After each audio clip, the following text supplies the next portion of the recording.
Bienvenue pour ce nouveau tuto sur namosgraphics.com. Donc je vais vous apprendre aujourd'hui à récupérer des textures de photos satellites pour les appliquer sur des sphères en 3D sur Photoshop CS4, ce qui permet d'obtenir en fait ce genre de résultats. Pour ce faire, vous aurez besoin d'aller sur ce site, Texture Map of Earth, aurea.net, ici. Vous récupérez donc les textures qui se trouvent ici. Vous avez ici vous avez la Terre, la Lune, Vénus aussi. Vous avez aussi Star Map qu'il faudra pour ce tuto. Donc vous récupérez tout ça. Une fois que c'est fait, donc, on va donc commencer le tuto. Ceci, je vais le fermer. Donc vous créez un nouveau document en 72 pixels de résolution. Si c'est pour écran, ça suffit largement. Vous prenez la taille de votre écran, par exemple, si vous voulez faire un joli fond d'écran. Vous validez par OK. Vous venez sur 3D et vous faites nouvelle carte postale. Pardon. Vous faites nouvelle forme à partir d'un calque et vous faites sphère.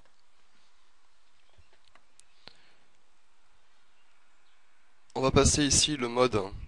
Alors pour avoir ceci ici, vous double-cliquez sur l'arrière-plan, sur le petit carré ici là que vous voyez. Vous double-cliquez, ça vous ouvre les options de la 3D. Et ici là déjà sur lissage, sur cette icône lissage, ici vous passez sur supérieur. Ce qui fait qu'en fait la résolution va être bien plus belle à l'arrivée. Vous pouvez travailler par exemple en brouillon et venir ensuite passer à la fin de votre rendu le tout sur supérieur pour avoir un meilleur lissage. Vous venez ensuite sur matière et ici sur diffuse arrière-plan, vous venez charger une texture et vous prenez donc Earth Map.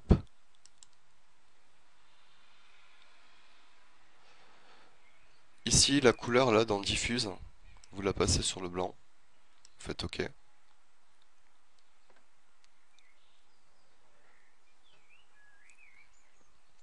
On va venir ici sur les lumières, on vient sur éclairage infini 2, on le passe aussi sur le blanc, on fait OK. On revient ensuite ici sur les matières, et sur intensité du bosselage, on clique ici, on refait charger une texture, et on vient chercher Earth élévation, on fait ouvrir. Alors pour qu'on le voit un petit peu mieux, là ici, je viens chercher l'outil de mise à l'échelle 3D, je vais zoomer, n'oublions pas qu'on est en 3D, hein. Donc en fait, on pourrait très bien choisir un autre plan qui nous plairait plus sur l'image.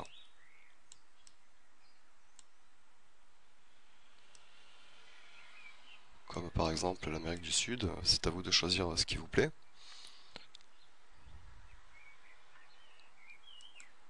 Je vais repasser ici sur brouillon, tout compte fait, vous voyez, je pourrais pivoter plus facilement. Et donc sur les options du bosselage dans les matières, ici on va mettre admettons 5, en sachant qu'on peut mettre une valeur de 1 à 10, et vous voyez que du coup, on se retrouve avec beaucoup plus de relief. On va rester sur le calque arrière-plan ici, on fait CTRL J pour dupliquer ce calque, et sur ce calque dupliqué, donc ici dans les options, on vient supprimer la texture du bosselage, et ici sur cette texture, on fait charger une nouvelle texture, et on vient chercher Earth Clouds. On fait ouvrir, on passe ce calque sur superposition, pour récupérer les nuages, et ici dans 3D, paramètres de rendu, on vient cliquer sur supprimer les faces arrière, et on fait OK. On revient sur le calque arrière-plan, qui est donc le calque de notre planète. On va diminuer son échelle. Alors comme on a deux calques différents, il va falloir récupérer l'échelle de l'un pour la basculer sur l'autre ensuite. Enfin vous allez voir. Je dézoome. Vous voyez, les nuages ne suivent pas. Et ici, à l'échelle, donc, je suis donc à 0,9. Je reviens donc sur arrière-plan copie. Et ici, je passe à 0,9 toutes les données.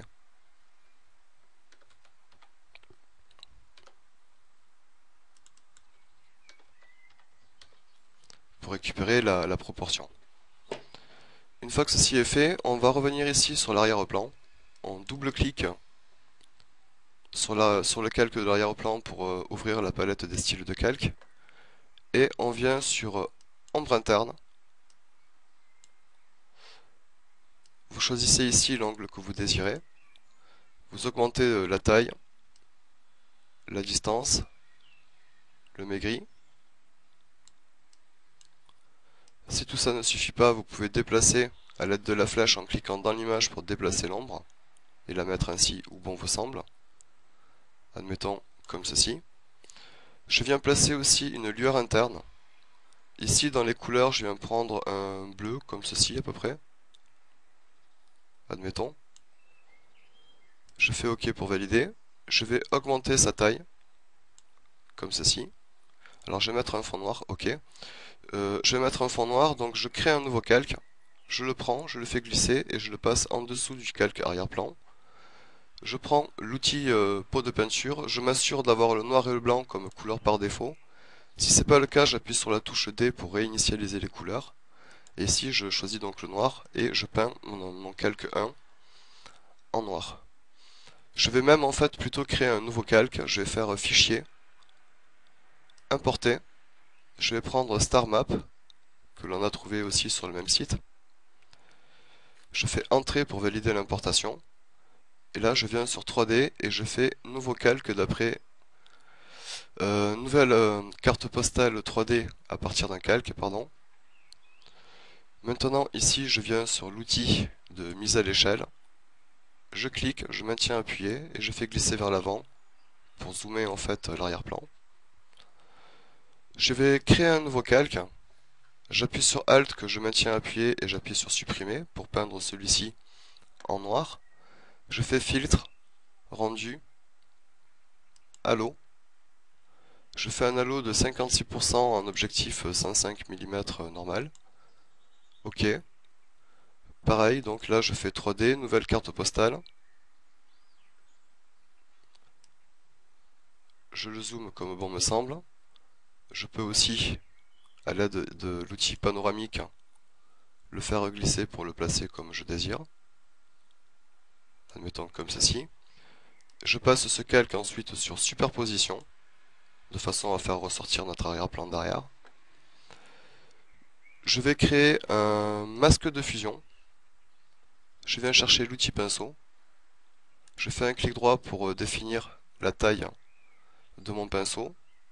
Je choisis un pinceau à bord flou, admettons, avec une taille de, ici pour l'exemple, de 200. Et je viens peindre en noir dans le masque de fusion pour faire disparaître les particules de halo qui ne me plaisaient pas. Je peux toujours revenir sur arrière-plan, double-cliquer, et c'est donc notre planète. Faire une lueur externe, ici venir choisir à peu près la même couleur que pour la lueur interne, faire OK, augmenter son étendue, ainsi que sa taille pour régler. Alors, on va mettre plus d'étendue encore.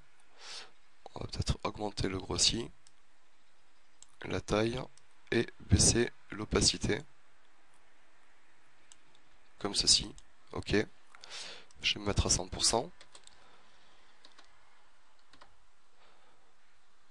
Donc voilà ce que l'on obtient en fait assez rapidement. Je vais peut-être par contre repasser mes matières sur supérieur.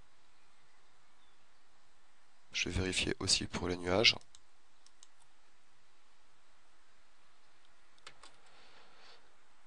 Et voilà donc ce que l'on obtient tout de même assez rapidement. Une planète plus que très réaliste, le tout en 3D, donc celle-ci pourrait être animée, ça fera peut-être l'objet d'un prochain tuto. J'espère que celui-ci vous aura permis de comprendre quelques trucs sur les textures et la 3D sur Photoshop. Et je vous dis à un prochain numéro sur namosgraphics.com. Bon travail à toutes et à tous.